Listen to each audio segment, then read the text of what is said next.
రాజమండ్రిలో కల్తీ పాలు చనిపోయారు, దాన్ని ఎలా స్పందిస్తారు? సార్, రాజమండ్రిలో కల్తీ పాలు కాదు, రాష్ట్ర వ్యాప్తంగా హెరిటేజ్ నుంచి లేకపోతే కొన్ని సంస్థల నుంచి వస్తున్నటువంటి పాలు పూర్తిగా కల్తీ. కానీ ప్రభుత్వాలు వాటిని ఇగ్నోర్ చేస్తున్నాయి. వాళ్ళ ఆస్తులు పెంచుకోవడానికి, వాళ్ళ బిజినెస్లు పెంచుకోవడానికి. నిన్ను చూడండి, కల్తీ నెయ్యి వ్యవహారం ఎందుకు వచ్చింది బయటికి? ఇందాపూర్ డైరీకి 658 రూపాయలకి కేజీ నెయ్యి ఇవ్వటానికి అదొక రూట్ కాజ్.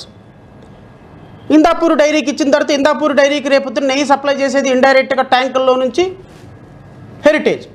అంటే ఇందాపూర్ డైరీకి కాంట్రాక్టు, సప్లై మాత్రం హెరిటేజ్ నుంచి ఇందాపూర్కి వెళ్తే ఇందాపూర్ నుంచి మనకు వస్తుంది. ఇప్పుడు ఇక్కడ స్వచ్ఛత, ప్యూరిటీ, అద్భుతమైనటువంటి నెయ్యి అని యాక్సెప్ట్ చేస్తారు.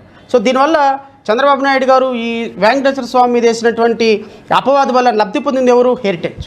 అందుకని వెంకటేశ్వర స్వామి బాణం వేస్తే వెళ్ళిపోయి హెరిటేజ్ గుచ్చుకుంది. షేర్ వాల్యూ ఎంత పడిపోయింది చూడండి, వేల కోట్ల రూపాయల నష్టం. నాకు తెలిసి ఈ పందా ఇలా కొనసాగుతూ పోతే ఈ హెరిటేజ్ డైరీ సేల్స్ కంప్లీట్గా పడిపోతాయి. వాళ్ళ ఆర్థిక మూలాలు కూడా రేపొద్దున శ్రీవారిని పెట్టుకున్నందుకు రాజకీయంగా నష్టపోతారు, ఆర్థికంగా నష్టపోతారు, సామాజికంగా నష్టపోతారు, మానసికంగా ఆల్రెడీ నష్టపోతున్నారు.